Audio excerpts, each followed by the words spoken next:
Unboxing po ulit tayo. So, ilan to? 1, 2, 3, 4, 5, 6, 7, 8, 9. 9 packages. Today is May 7, Thursday. So, unbox tayo. Unboxing po ulit tayo. So, simulan natin dito sa malaking box. Kasi kailangan ko na to. Alam ko na kung ano to. This came from Birds Tree Advance. So, alam na natin Birds Tree. So, from Marilao, Bulacan. Ang dilim ng tingin ko. So, open natin. So, hindi ko na kailangan i-discuss mabuti to kasi maraming beses na akong nagbukas ng Birds Tree.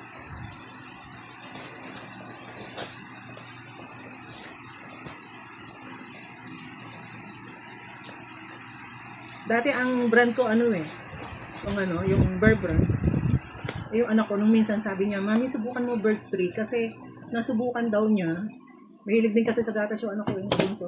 Nasubukan daw niya ang Birds Tree, hindi masyadong matamis, mas matamis daw ang Bird brand.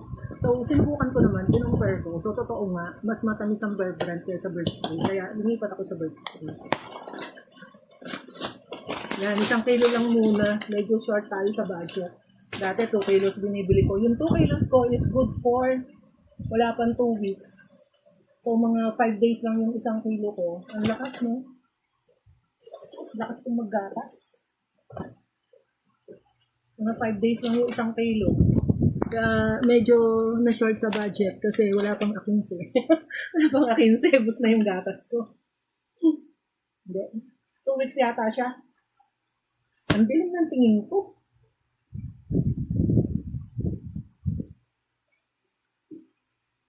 Ito naman, galing siya sa Uwanil Warehouse Unit C1, PhilAsia Pacific Realty Development Corporation, Bulihan, Sentro, Savannah, Laridel, Bulacan. So, ano kaya itong item na to? Hindi nakalagay. So, open natin.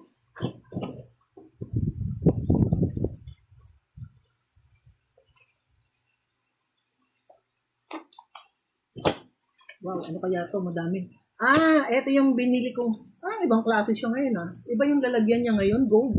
Dati puti. So, ito yung binili kong yung pang sa cellphone. Parang pang stand.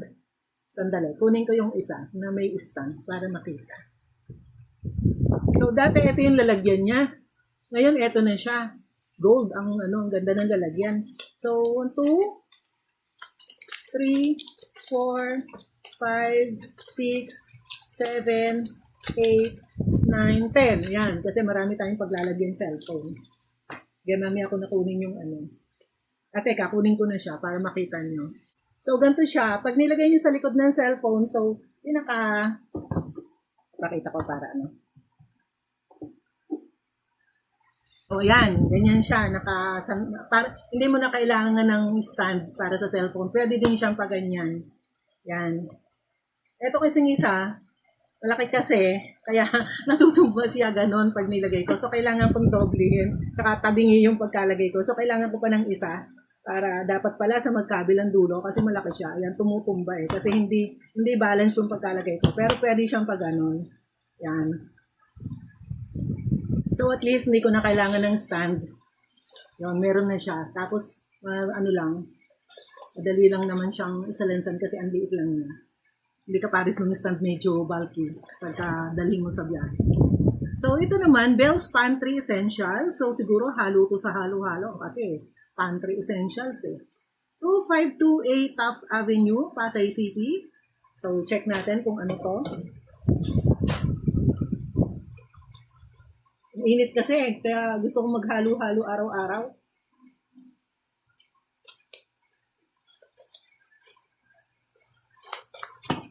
Sobrang init.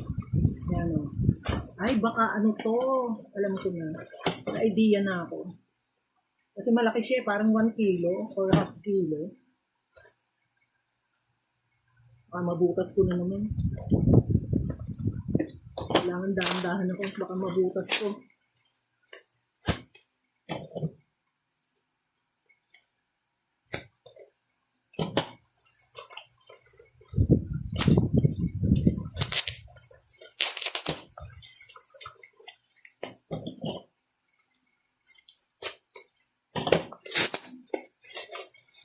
Yun, tama ako.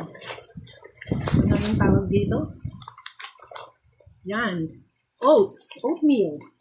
Yan. Try natin mag-oatmeal. Tumataba na naman ako eh. So, this is 500 grams. Yan. Bell's Pantry Essentials. So, dyan ko siya binili. Ito naman isa. Fragile nakalagay. Fragile. Ito munang isa. Yung maliit. Ito. Tingnan natin. Anong laman nito? From Benny Ong, Unit 9, second floor, Tutuban. Robinson Storage Room, Tutuban. Center Mall, Metro Manila. Order number. Hindi nakalagay kung anong item. Order ID lang. So, buksan natin.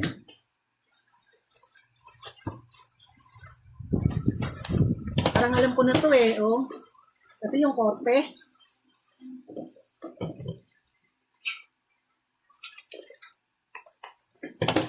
Ito ay tray. Yan. Meron siyang pinaka-base. Ito yung lalagyan niya ng oil. Halimbawa, nagprito kayo. So, halimbawa, nagprito kayo.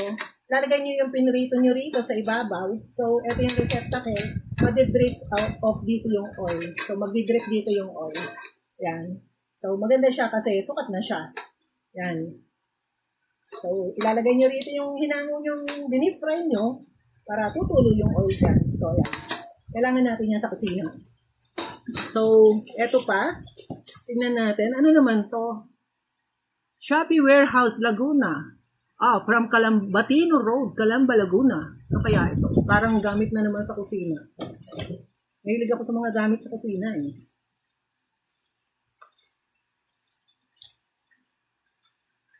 Marami ko in order. Kaya pag dumating, hindi ko na alam alin doon. Ano ito? Ay, alam ko na. Teka, nakabalot pa siya. Ito yung nakita ko sa demo na shredder. Shredder to na kutsilyo. Kutsilyo na pag inihiwa mo, nagse-shred siya. Wala akong magamit ng sample. Wala akong dyan, gulay. Wala akong gulay na nakatago. Try ko kaya sa Apple. Shred. Kutsilyo siya na nagse-shred. O ayan, shredder siya.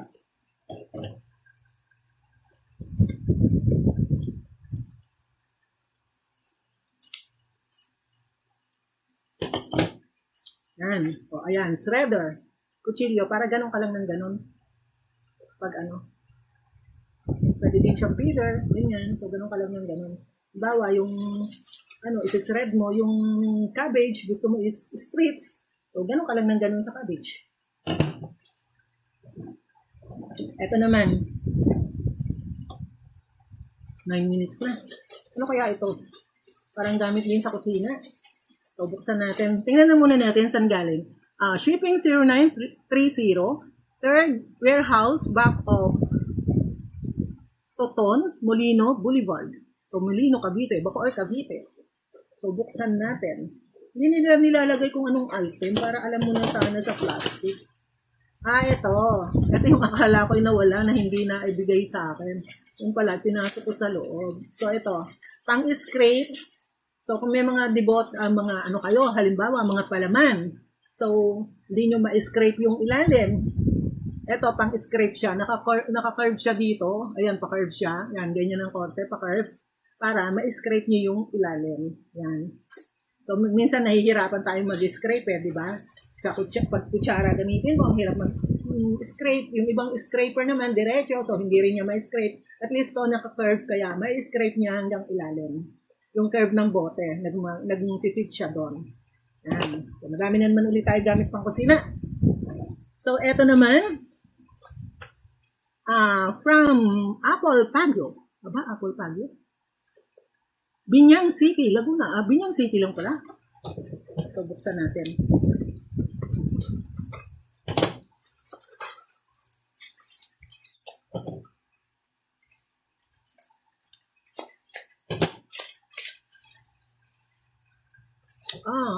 Susi ng kayamanan. Ayan. May bay leaf, may susi, tsaka may crystal, tsaka ano ba to? Crystal, dalawang crystals, yan oh.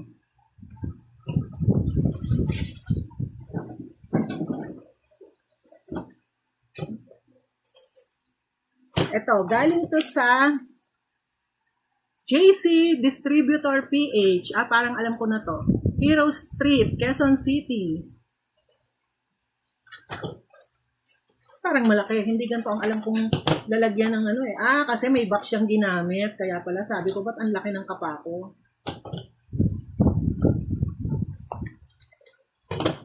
So, ito, nakamura ako nito. Kasi, ang Glutafit ay, yung iba ang benta is 1,000, yung iba 1,100, pero ito is nabili ko lang ng 500. Hindi ba siya expired?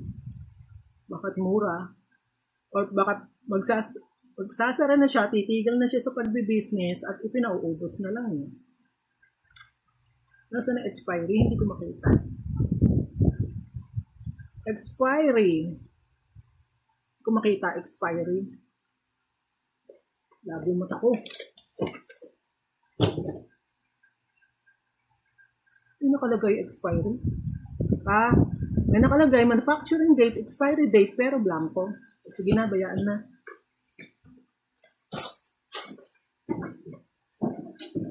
Last.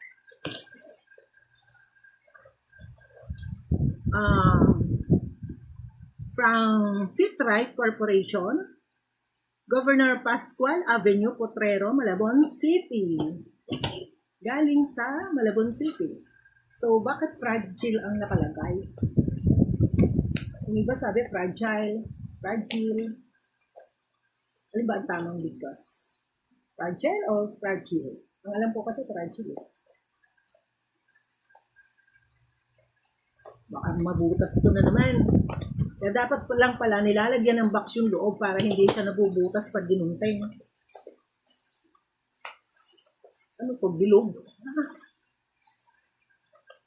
Kala ko spirulina, hindi pala. Tapos na nga din ang spirulina ko, kailangan ko na namang umorder. Kala ko spirulina kasi may box tapos bilog. Hindi siya bilog. Yan. Ano kaya to? Parang bote Baka pang ano to? Fifth Right? Bakit Fifth Right? Pag umorder kasi ako minsan, hindi ko na tinitingnan. Hindi ko na tinitingnan kasi yung sino yung supplier. Kaya pag dumating, kahit basahin ko, hindi ko alam paano yung product. Ayan. Langka. Para sa halo-halo. Yan. Para sumarap ang aking halo-halo lalo. Feel Supreme Langka. Yan. Hanggang dito nagtatapos. Nagtatapos ang ating unboxing. Thank you for watching. Bye-bye. Nabubulol na naman ako. Bye-bye.